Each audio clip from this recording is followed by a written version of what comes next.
Jessica had always been a woman of logic, or so she thought.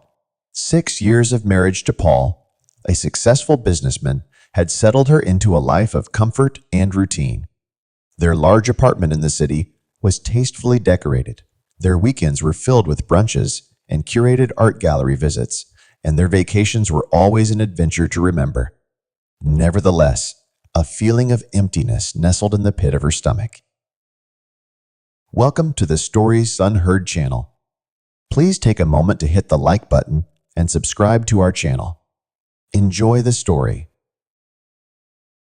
Paul, Jessica started one evening, swirling her wine in a crystal glass. Do you ever feel unfulfilled? Paul, engrossed in a financial report, glanced up, a frown creasing his forehead. Unfulfilled? In what way? Like there's more to life than spreadsheets and weekend trips to Napa? She pressed, her voice a touch wistful. Paul chuckled, a tad patronizing. Jess, we have a good life. Work hard, play hard, right? Jessica wasn't satisfied. An article she'd read about the power of crystals sparked a curiosity for the unknown. Soon, her evenings became filled with browsing tarot-reading websites. The allure of deciphering her future was irresistible. One late night, she stumbled upon Madame Valentina, a self-proclaimed psychic with a website adorned with testimonials about finding soulmates and hidden fortunes. The dim glow of the laptop screen illuminated Jessica's face. Intrigued, Jessica booked a private reading. Honey, you coming to bed? Paul's voice, heavy with exhaustion from his latest business trip, broke through her web-induced reverie. Jessica was startled. Just finishing a blog post, she lied, the click-clack of fake typing filling the silence. Paul, ever the workaholic, didn't question it. He threw his suit jacket over a chair and slumped onto the plush sofa, massaging his temples. Another long day? Jessica asked, concern momentarily pushing aside her secret curiosity about Madame Valentina's promises of unlocking your hidden desires. Brutal, Paul sighed, but a successful brutal. The London deal went through. Jessica offered a hollow smile. Pride in his accomplishments used to fill her, but lately, it felt like watching a stranger excel in a world she no longer belonged to. Paul, oblivious to the growing distance between them, continued recounting the details of the deal. The days that followed were full of secret sessions with Madame Valentina. The psychic's heavily accented voice, laced with pronouncements of blockages and imbalances in Jessica's aura, resonated deeply. Each reading cost Jessica a hefty sum, which she disguised as research expenses, and made the emptiness within her seem to grow even deeper. Finally, Madame Valentina's words sparked a flame of hope. A transformative shift is upon you, dear Jessica.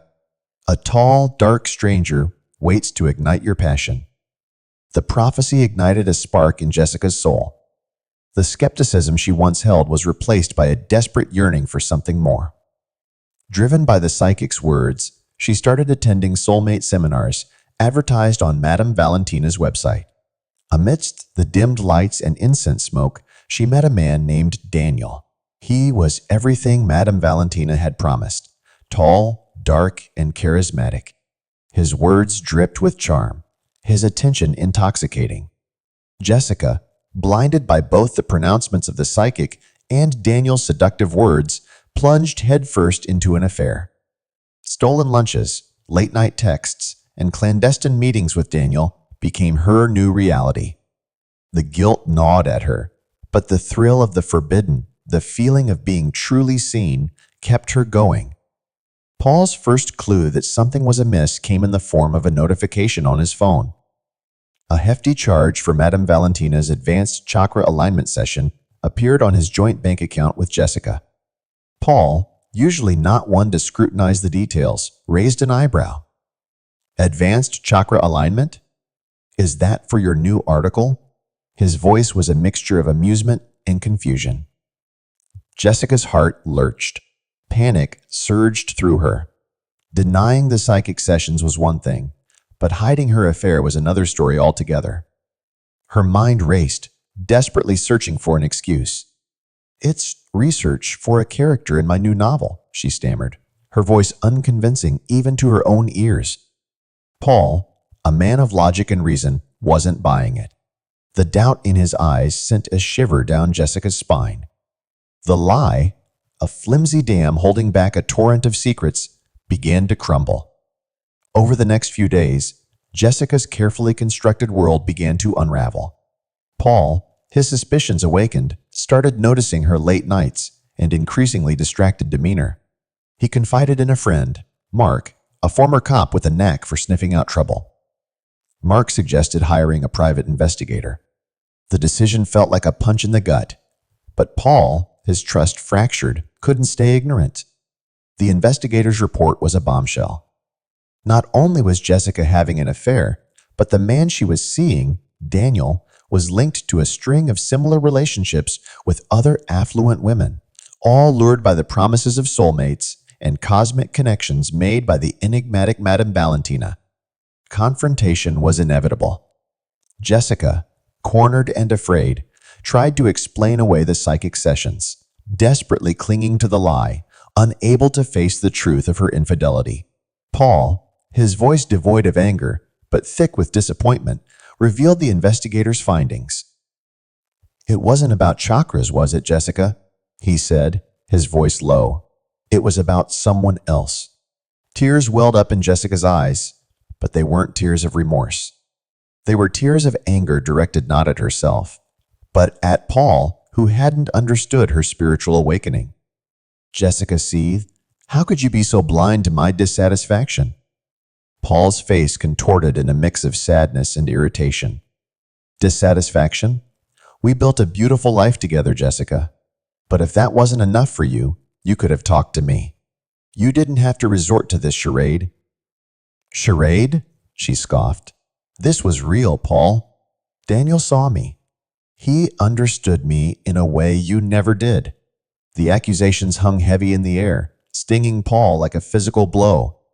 He looked at the woman across from him, the woman he'd shared a life with for 6 years, and saw a stranger consumed by deceit and self-pity. "Understood you how?" he challenged, his voice firm. "By draining your bank account with fake psychic readings and manipulating your vulnerabilities." Jessica flinched, the accusation hitting a nerve. The truth was starting to seep through her carefully constructed facade, leaving behind a bitter taste of denial. "It's not a scam," she insisted, desperation creeping into her voice. "Madame Valentina helped me reconnect with myself." Paul let out a humorless laugh. "Reconnect with yourself through overpriced crystals and empty prophecies?" "Look, Jessica, I'm not judging your need for something more, but this was never about self-discovery." He paused, his gaze softening slightly. "Maybe we lost touch somewhere along the way. Maybe we could have talked, tried to reignite the spark. But the damage was done. The trust, once a sturdy bridge connecting them, lay fractured and irreparable." Jessica, still clinging to the remnants of her delusion, refused to acknowledge her own role in the destruction of their marriage. "This isn't my fault," she cried, tears cascading down her perfectly made-up cheeks. "You were never there. Always working, always so caught up in your precious deals." Paul stood up, fatigue etched on his face. "And you, Jessica, were lost in your fantasy world, chasing a soulmate conjured by a con artist. We both failed each other, but blaming me won't change the reality." He walked towards the bedroom, leaving Jessica sobbing on the plush sofa, surrounded by the empty trappings of a life she no longer understood. The silence was deafening, punctuated only by her choked sobs. The following days were a blur of lawyers, financial settlements, and the suffocating weight of regret. With help from Mark, Paul exposed the scam in a scathing online article. It detailed Madame Valentina's fake persona, the staged testimonials, and Daniel's role as a co-conspirator, luring women with promises of love and exploiting their emotional vulnerabilities. The expose, along with photos of the psychic and her accomplice, went viral. Jessica, ostracized and ridiculed online, became the face of the scam. The women she'd connected with at the soulmate seminars turned on her, their shared dream of finding love shattered by the harsh reality. The once vibrant apartment, a symbol of their comfortable life, became a constant reminder of her folly. Surrounded by unused self-help books and glimmering crystals, Jessica finally faced the truth. The transformative shift Madame Valentina had promised had come to pass, but not in the way she had envisioned. She hadn't found a soulmate or an awakening. She had lost her husband, her friends, and her sense of self, all for a fabricated reality woven by a con artist. The emptiness she had tried to fill with crystals and prophecies now felt like a gaping chasm. One day, a notification popped up on her phone. It was an email from a woman named Sarah, a lawyer of one of the other victims of the scam, who was determined to bring the perpetrators to justice. She offered Jessica a chance to cooperate with the investigation. Hesitantly, Jessica clicked on the email. At that moment, a flicker of hope ignited within her. Perhaps, by helping bring the scammers to justice, she could take the first step towards redeeming herself, not from society's scorn, but from the self-deception that had led her astray. The courtroom was a sea of faces, most filled with a mix of anger and pity. Jessica, clad in a simple black dress, sat rigidly in the witness stand. Her past year had been full of therapy sessions, financial struggles, and a constant feeling of guilt. But today, she faced the woman who had orchestrated her downfall.